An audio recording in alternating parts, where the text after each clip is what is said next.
Hello, merchant, and welcome to the SKUSavvy YouTube channel where we discuss all things related to inventory management, warehouse management, solving these issues of pick, pack, and ship at scale using SKUSavvy Inventory Management System and Shopify WMS. On this episode, we're going to discuss Shopify Inventory Management as it relates to the Shopify platform. And we're going to go in depth on a number of different ways that you can enhance your overall Shopify store by leveraging all of the existing capabilities that Shopify already includes. So, as you can see, I am actually going to be following an outline from the Everything Shopify Inventory Management Guide, which covers all of these items in depth. In this case, we're going to be going through a tutorial in video, so we'll see how this goes. First of all, what is Shopify Inventory? What is the difference between your storefront and the actual inventory? Using third-party fulfillment, Shopify Inventory Management app. All of these subjects and the why behind them will be discussed here today. We're only going to go through this overview. We'll do the rest in a series of videos to cover all of the in-depth components here. So if we go down and start out, what does Shopify Inventory Management do for your storefront in the first place? Well, as you can see here, there's quite a few different items that Shopify Inventory Management takes care of. First of all, keeping track of quantities available for each variant, being able to create transfers across different locations, or being able to track our inbound inventory, holds multiple locations of inventory. So let's start diving into a few of these. And if we head over to, this is our test storefront here for SKUSavvy, you'll notice that the inventory actually is affected in a few different places. So what you want to be careful of is trying to make inventory decisions on your stock products, and instead go into the inventory directly, where you can actually influence the way that your inventory is going to work. So as you can see here, we have all of our individual products and variants. We have the incoming inventory, committed inventory, and available. So this is your main inventory view. However, I do want to point out that within the settings is going to affect a few different things related to inventory itself.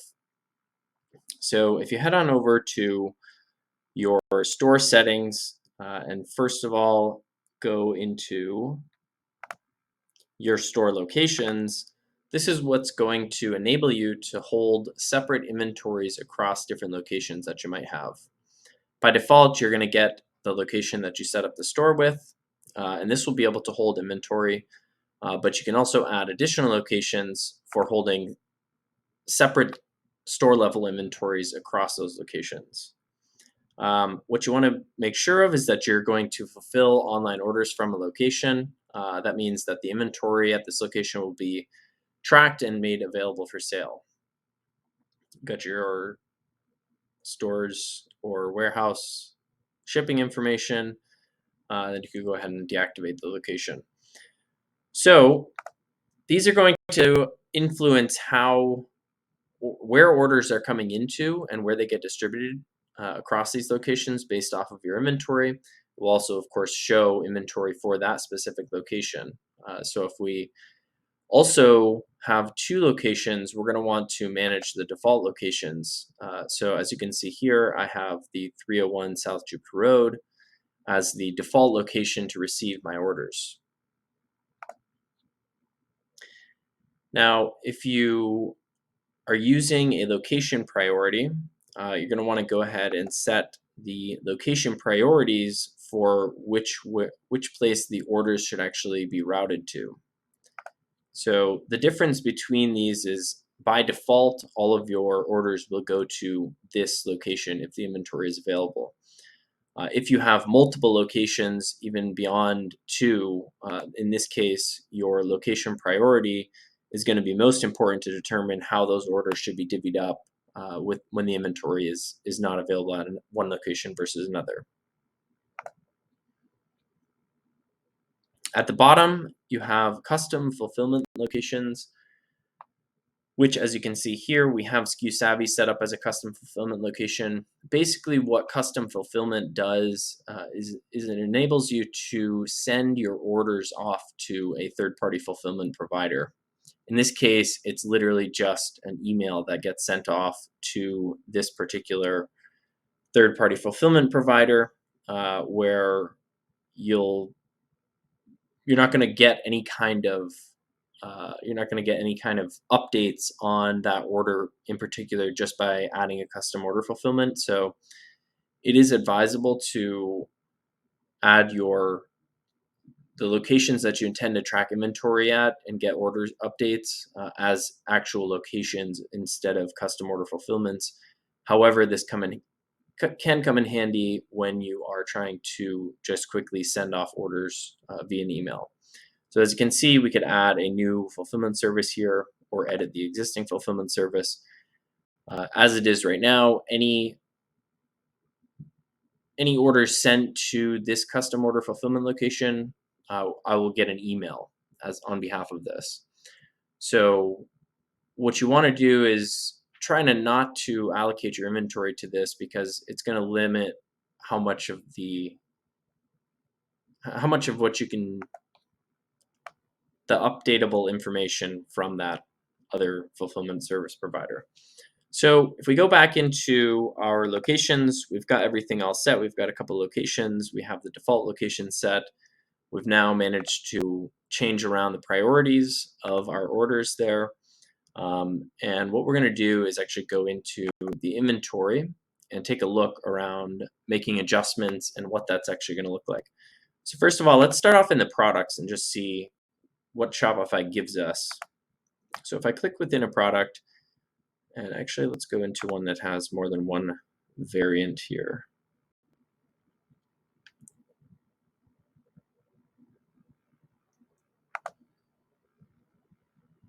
So within here, we're going to see that this is actually a master product profile. And within here, you can see that we have options. So we have a chocolate and a peanut butter option.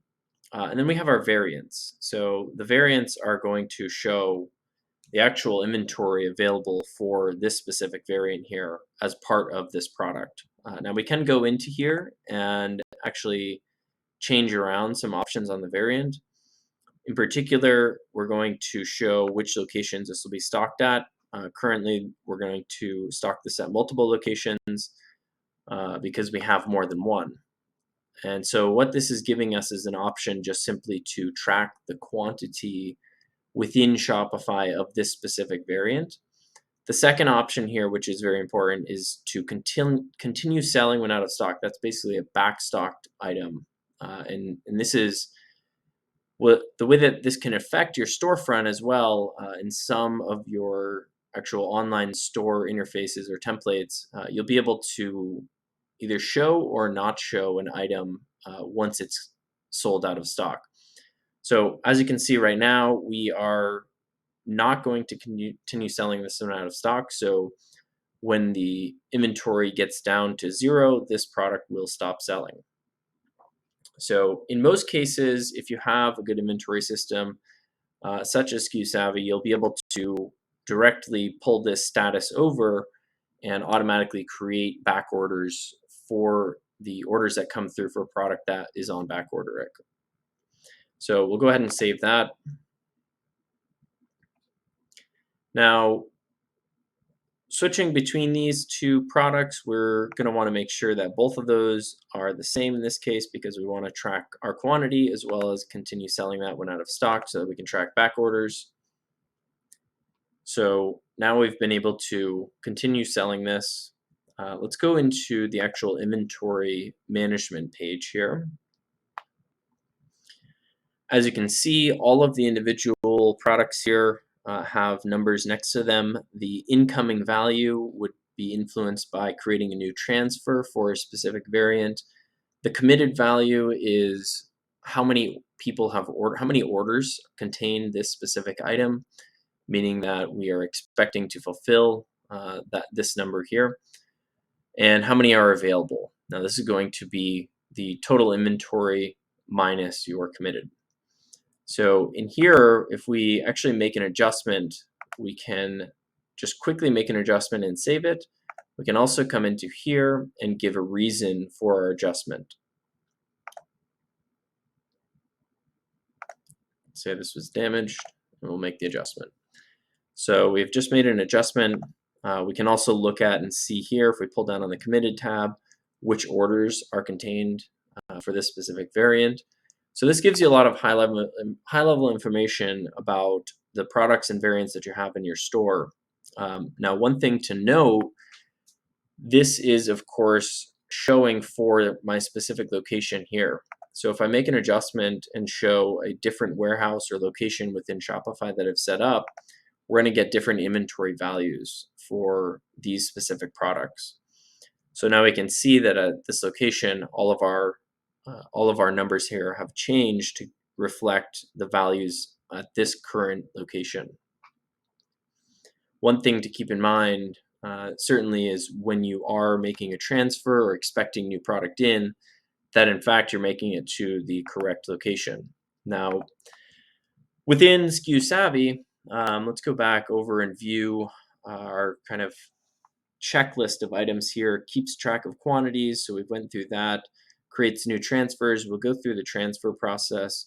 Holds multiple inventory locations, that's the selector between our locations and being able to manage the importance of where those orders are dictated to. Sending fulfillment information, that's our custom fulfillment piece from the beginning. Tracking incoming inventory, that's our committed value, that's our incoming value here. Then we have being able to track inbound committed on hand values, those 3 different values that we went through. Adjustments with reason attached, being able to enable merchants to continue selling when out of stock, enabling merchant to discontinue sales of an item, so that's the selector on the product variant itself, and being able to keep a history of inventory movement and holding SKU and barcode information. So let's go through a couple of these points that we didn't touch on quickly. Number 1, transfers, and actually while we are within, let's go ahead and just look within our variant here to get a view of this. So as you can see, it's holding the individual view of the variant itself, where if we click within the product and then come into here, we're going to get the same exact view. So within here, a couple of important things that relate to inventory management. The type is good to have. Most inventory management systems will pull this information in. You can also put a custom type where these might end up being used in your tagging system or an internal type. So from here, we also have a vendor which carries this product, which is influenced by our transfers of inventory. We're going to be selecting a vendor and then placing the transfer. Which collections this is actually part of, that influences the showcase of the product based on your collections on your storefront. We can also see the tags for this item. And what is important enough about here is to click within the variant and set the price, compare at price. You can set a cost per item so that you're actually being able to track the margin on each item sold. Of course, we have our inventory, where down here we can actually influence those inventory values directly from the variant itself. We have the shipping of the product. So important to have an accurate weight on the product here, because that's what Shopify is going to use and most other systems are going to use when submitting your orders to get a shipping label. So we've got a lot of information here. One thing I didn't bring up was the stock keeping unit. So a SKU and a barcode, very important for any kind of connection with your inventory or warehouse management system. With SKUSavvy, the warehouse management system, we are pulling all of this information in. SKU is used as a unique identifier within Shopify as well. And can be used in a number of different ways in platforms to influence SKU-based decisions. On the barcode itself, when you've entered a barcode and you've connected your Shopify with SKUSavvy, this barcode will pull in and automatically generate a barcode for you. There are a number of apps within the App Store that can help you with barcoding as well. But yeah, by default, if you do have barcodes, be sure to put those in there. So that about covers it for this initial episode. Just going through the initial overview of Shopify inventory management. We went through third-party fulfillment. One thing that I did want to cover as well is a couple of items between the storefront and the inventory itself. So the inventory held here is really only impacting how many are sold on your storefront. So your storefront itself may have options to influence whether a product should be shown if it's already sold out of stock. And there are certain theme adjustments that you can make to show the inventory which is actually available. So let's see if we can pull that up here. Okay, so we don't have access to be able to show our inventory value on a product page, but just note that your storefront is separate from the inventory itself and how that's actually dealt with on the operations side of things within Shopify. So lastly, let's go through the Shopify Inventory Management app. This is an important one and something that you should definitely take advantage of using because it will allow you to adjust all of the individual items on a product variant itself. So within your catalog, again, if we go within a product and we view the actual variant itself, we're going to have some information, and this information will be adjustable within the Shopify app. So all of this inventory information, where it's stocked at, the SKU, the barcode, which within the app itself, you'll be able to make adjustments, of course, but you'll also be able to take a barcode scan. So you can actually scan your products, as you can see right in here, be able to scan the barcode and pull that off of a product so that you can add that. You can also update the images there, and everything else can be updated within the product and product variant itself, as well as being able to make transfers and adjust quantities. So very important. And finally, let's go through transfers since we didn't cover that. So as you can see here, Shopify is calling transfers as a broad term. In logistics in general, this might be considered a cross-dock where you're moving inventory from one location to another location, but that is all within the same company. Now, Shopify also uses this as a template for purchasing inventory as a transfer. So as you can see, I've already got a couple within here. Let's just click within and we'll get the information here. So as you can see, we have created a transfer where the origin is coming from the SKUSavvy warehouse and the destination is going to our Austin warehouse. We've got one of our products that we've already selected, or you could just sit there and browse and find the product. We can adjust the quantities, give an estimated arrival, add a tracking number if we have that from our vendor, and being able to tag it.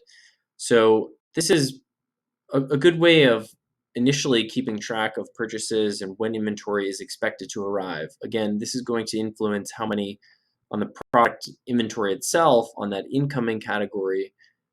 This is what's going to influence the incoming product at a specific location. So certainly nice to be able to use this as a way of tracking your inventory moving between locations or coming in from a secondary location. We also have a way of just using your suppliers instead of another location. So you can see the suppliers there. And then you have a way of, once this order has come in, to go ahead and mark this as received. So once you have received the inventory, how many out of this did you accept? How many did you reject? And once you go ahead and do that, then you'll be able to save it, and that inventory will then be assumably added to your inventory levels at a specific location here. Now, the same type of process happens within SKUSavvy as your warehouse management system, except all of the moving stock as orders are coming in It will help you be able to automatically place those purchase orders, as well as send it off to the vendor and have a workflow to be able to check that product in and give you bin locations for the inventory, as well as being able to count the inventory via barcode scan. So handy process within Shopify. Uh, Definitely you want to use the app. The app will enable you to do transfers as well. As you can see here, I've gone through, there's quite a bit of information on this guide, which I'm just kind of using here as an outline for this video. But for that, I think that's going to cover our initial overview of this Shopify inventory management. So as you can see, we covered all of these elements here, being able to, do all the actions within Shopify on your inventory itself. Now let's cover very quick what inventory Shopify doesn't let you do, which mainly is hold bin information and actual locations within your warehouse of where that inventory is and when you should be purchasing it and when it should be moved around the warehouse. It doesn't allow you to track expiration dates and lot numbers, although you could put this in a note on the transfer itself. It doesn't really enable you to automate purchase order creation based off of your inventory levels. Won't track the individual cost levels of an item, and it won't really allow for inbound transfer discrepancies, although it does have the discrepancies on here. Being able to do something with that information makes it all the more valuable. So it won't really hold information for bundles and kitted inventory, although there are quite a few apps within the App Store to be able to do that, as well as SKUSavvy does enable you to hold kits, assemble those kits, and create bundles within your store. Doesn't enable you to cycle count or perform counts on your inventory, on your physical inventory.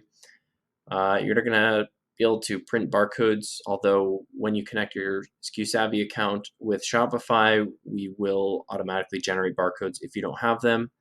And if you do have barcodes already listed on the product, those will come over where you can print them. It's also not going to hold your inventory that contains the packaging material. If this is something important, you're going to have to figure out a way of tying the packaging material to your products themselves, potentially through a bundle. Not very easily done. The other way, thing that Shopify doesn't hold is the unit of measure information. Although you could use variants as a way to hold this, oftentimes you're taking units in the warehouse within one unit of measure and trying to convert that into a retail unit of measure. And Shopify doesn't have a great way of doing that. Although if you do use some of the apps within the App Store, they will allow you to do that. Within SKUSavvy, we have a whole unit of measure that's attached with the variant to be able to convert items as they come in. So there you have it, an overview of the first part on a series of parts here that we're going to do for Shopify inventory management and all things related there and how to get the most out of it for your storefront. So I hope that was helpful. Look for these in the future, and as always, we would love to have your subscription to the channel, and we'll keep putting out more content. Thank you very much. Would love to have your comments. Put them down below if you have any kind of questions. And until next time, have a wonderful day.